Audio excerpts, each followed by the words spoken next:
మిత్రులారా 10 సంవత్సరాలు 20 లక్షల కోట్లు వాళ్ళ దగ్గరకు వచ్చినాయి. 20 లక్షల కోట్ల రూపాయలు వాళ్ళ జేబుల్లో ఉంటే 2000 కోట్లతోని ఎస్ఎల్బీసీని ఎందుకు పూర్తి చేయలేదో అడగండి.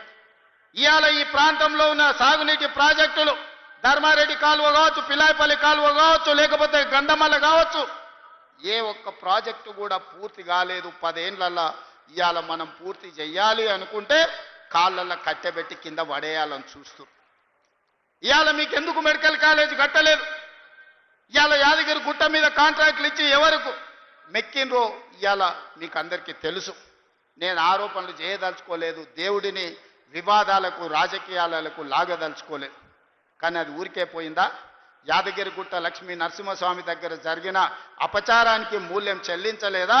మన ప్రభుత్వం ఏర్పడ్డ నాడే బొక్కవోర్ల పడి మక్కెలు ఇరగలేదా? మీకు తెలియదా?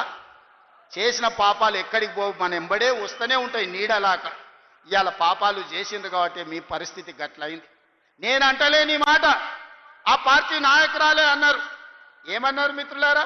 మా పార్టీలో దయ్యాలు చేరనే.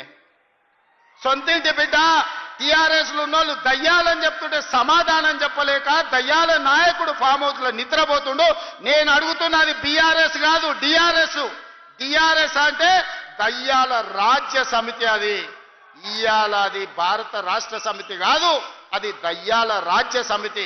అందుకే ఇవాళ ఈ వేదిక మీద నుంచి తెలంగాణ ప్రజలకు నేను మాట ఇస్తున్నా, అవి దయ్యాలు కాదు, కొరివి దయ్యాలను వాళ్ళని పొలిమేర్లు దాటే వరకు తరిమి కొట్టే బాధ్యత 4 కోట్ల తెలంగాణ ప్రజల తరఫున మీ సోదరుడిగా నేను ఆ బాధ్యత తీసుకుంటా. ఖచ్చితంగా ఈ కొరివి దయ్యాలను పొలిమేర్లు దాటే వరకు తరిమి కొట్టాలి. దాంట్లో మీ సహకారం ఉండాలి. నల్గొండ బిడ్డలు ముందు బాగానే నిలబడాలి అని చెప్పి నేను మా మిత్రులకు విజ్ఞప్తి చేస్తున్నా.